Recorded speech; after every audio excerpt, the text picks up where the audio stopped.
Ngayon, short video lang to. Meron tayong ano dito, P6. Yun, no?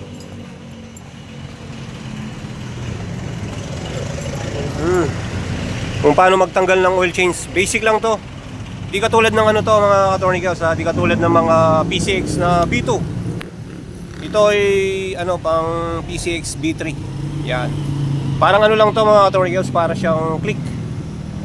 Mga Honda click.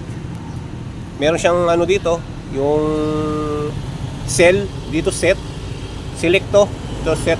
Yan. Yan. Tapos dito yung on, parang Honda click lang to. Yan. Ipindutan mo lang to, i-press mo to, long press. On natin, mga boss manager. Ayun, naka ano siya, naka oil change. Tatanggalin natin yan, hindi katulad ng B2 to, ha.